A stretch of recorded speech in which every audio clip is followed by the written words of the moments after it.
বড়াগুলোকে একটু লালচে করে ভাজতে হবে, তাহলে কিন্তু মুচমুচে হয়।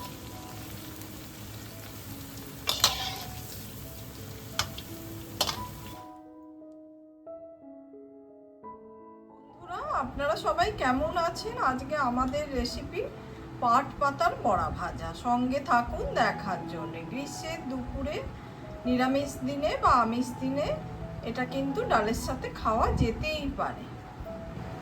যদি ভালো লাগে লাইক, শেয়ার, কমেন্ট আর সাবস্ক্রাইব করতে ভুলবেন না আমার চ্যানেলটা। আপনাদের সুচিন্তিত মতামত আমায় লিখে জানাবেন, আর পুরো ভিডিওটা দেখার অনুরোধ রইল। এছাড়াও আমি ভেঙে দেখিয়ে দিচ্ছি, দেখুন কতটা মুচমুচে হয়েছে। আমি একটা কাঁচের বোলেতে বিউলির ডাল বাটা নিয়ে নিয়েছি, আর কিছু পাট পাতাকে পরিষ্কার করে ধুয়ে নিয়ে নিয়েছি। 1 চামচ চালের গুঁড়ো দিয়ে দিলাম,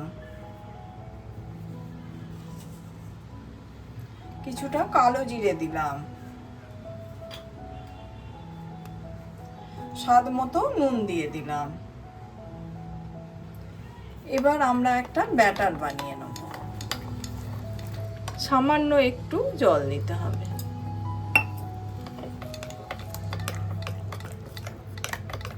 ব্যাস, পুরোপুরি রেডি হয়ে গেছে।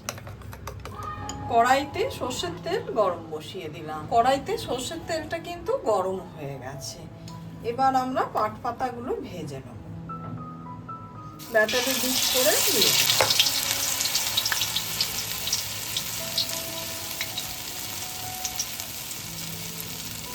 একসঙ্গে 2-3টে পাতা আমরা নেব।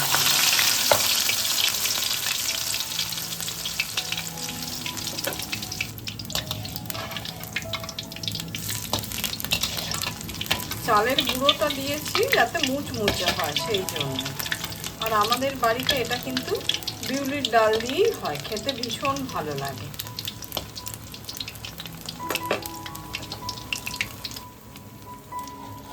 এই বড়াগুলো ভাজা হয়ে গেছে, এগুলোকে তুলে নিচ্ছি।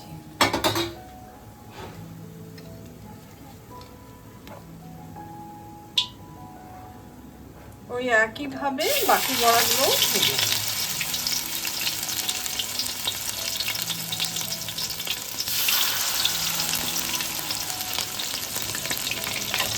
এদিকে বেশ কিছু বড়া আমার ভাজা হয়ে গেল।